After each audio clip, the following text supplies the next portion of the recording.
Cool. We all know this man. 2-time Grammy Award winner. I feel great. Incredible. Platinum recording artist, business mogul, community activist, the late, great Nipsey Hussle. But how many of you can say you know this man? Behind every successful man is a support system, and for Nipsey, that person was his big brother and business partner, Samuel Ashkadam, also known as Black Sam. Now, flexing stacks of money has become an everyday thing in the life of rappers these days. You'll see it in music videos, Instagram posts, and in images used to taunt other rappers, as well as popular memes culture. Here's a picture of teenage Black Sam with his friends circa 2003. But there are two key things wrong with this particular picture. Number one, the most obvious thing. The man holding the money in this image is not a rapper. And number two, which is slightly less obvious, the money in this picture is covered in plastic. Where did it come from? Bulky VHS videotapes quickly became a thing of the past as modern DVDs were released to the market for the first time in 1997. But it was in 2002 when DVD players began outselling video recorders and could be found in 90% of American homes. But there was only one problem. Hold up, wait a minute. Back then, the average price for a DVD was about $20. Now that's where the bootleggers come in. When an average bootleg DVD at the time was $5 and $20 for an official DVD, or even $40 to take your whole family to the movies, in South Central LA, where Sam was growing up, a lot of families living on welfare couldn't afford that. So naturally, it was a no-brainer to go for the cheaper option, even if it was illegal. It was here Sam saw a gap in the market, and in true American fashion, he capitalized on it. Around the same time DVDs were released on the market in 1997, a young Ermias was on his way from Alexander Hamilton High School in nearby Castle Heights neighborhood with a plan. Nipsey's family's computer broke. With a hunger to get his computer back, Nipsey began to collect computer magazines and figure out how he could build one from scratch by himself. He would gather scrap pieces and attend computer auctions where he purchased a power supply and case. He carefully positioned all the parts on his bedroom floor and got to work. Because he shared a room with his brother, Sam was furious at the mess he made, and they would argue for hours about who was going to clean it up. Originally, Black Sam bet Nippy couldn't build it, but in just over 2 weeks, he was proven wrong. He later went on to put in some software on the computer for him to be able to record music on it. This would be the same computer that Nipsey would go on to record his first songs, on which he would build the foundation for the life-changing organization. Sam was no stranger to hustling for a dollar. He got his first taste of earning money from washing cars and doing odd jobs. But he had aspirations to be a boss, not a worker. He saved $1,000 when I was like 7. I thought that was incredible. You know, he was like 9 or 10 and had a stack. I thought he was rich because he had a G. We all remember this commercial.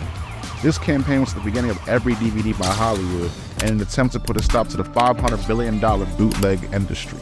I can't get jiggy with this shit. Where's your damn manager, that pink motherfucker? The manager's not here. I'm running the store right now, sir. You look like that player hater who sold me this shit. But when Pirate Bay launched in 2003, which is one of the main websites to watch bootleg movies, softwares, and games, places like Blockbuster saw significant losses of revenue, which occurred during the late 2000s, and the company filed for bankruptcy protection in 2010. Pirate Bay helped see the beginning of the end of physical copies of movies. I'm Netflix, they Blockbusters. When the last time you rented a video, bro? When the last time you was on Netflix? This morning? A couple days ago? This morning. Me too. And in the late 90s and the early 2000s, Sam was busy getting to work building his empire.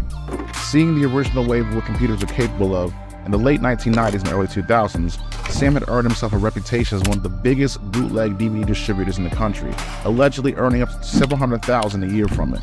Sam had a good eye for lucrative investments.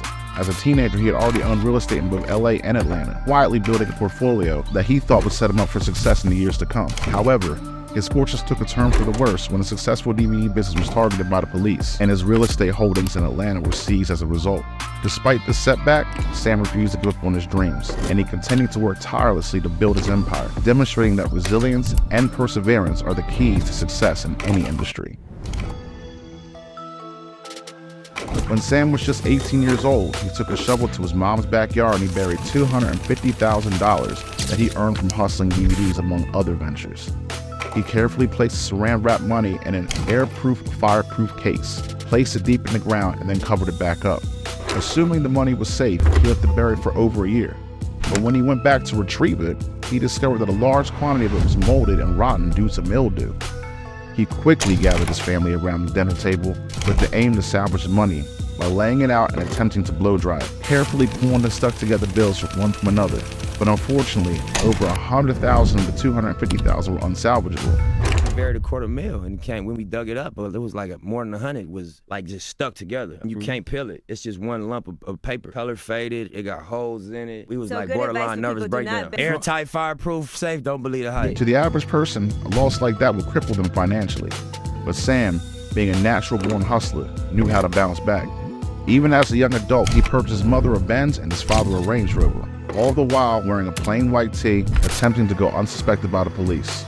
But the majority of their life, due to gang affiliation on Nip's behalf, the brothers have had their fair share of run-ins with the law, beating both state and federal cases.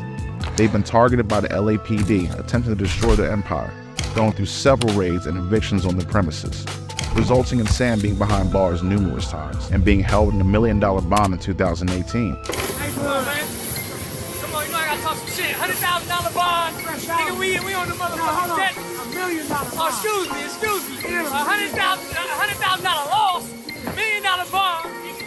On the motherfucking debt. Nigga, what you talking about? Based on their stories and the bars in Nip's music, you could tell these brothers took so many L's, but stayed resilient, dedicated, and humble. After Nip's untimely demise, it's evident to see the marathon is in good hands.